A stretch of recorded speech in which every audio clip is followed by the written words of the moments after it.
So I'm sitting in my office one day, and my assistant buzzes me and says, this is before we had really great cell phones. She says, there's a guy on the phone, Jermaine Jackson. I said, really?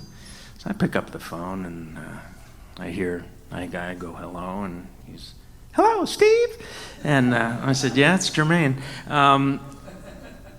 He says, I'm really looking for a great duet. I'm not going to do the whole thing in that voice. The story is that I'd worked with Jermaine on his last album at Motown, and he had his first album with Clive Davis at Arista Records, and he called me and he wanted a duet. He wanted a great duet song, and because he had loved this other song that I had written for him. And I said, yeah. I said, when do you need it? And he said, this afternoon. We're going in the studio this afternoon.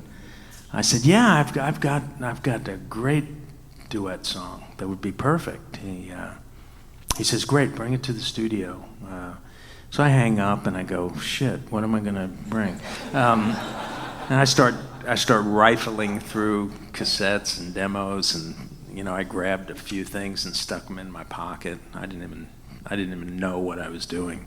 I just knew that I wanted to get down there and play him something in the hopes that he was going to record this thing with either Dionne Warwick or Aretha Franklin, who were the two big, name artists on Arista. And so I got down there, and Jermaine came out, and he jumped in my car, and I pulled one of these cassettes out and just stuck it in the car. And he's listening, and he's, banging his head, doing this, and he stops me at the end of the first chorus. He says, that's it. That's the song. I said, really?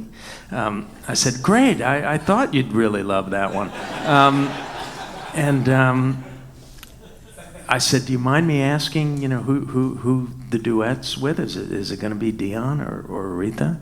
He says, no, it's this new girl. She's a model from New Jersey. She sings really pretty good. I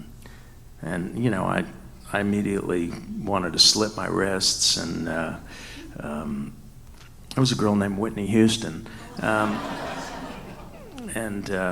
The lesson that I've learned after selling, I think, 27 or 28 million records with both Jermaine and Whitney, because it was later put on Whitney's first album, is that you never know who the next Whitney Houston's going to be. And so I always say, if Count Dracula wants to record one of my songs, have at it, So I'm going to do this song, and I guarantee I don't sound like Whitney Houston.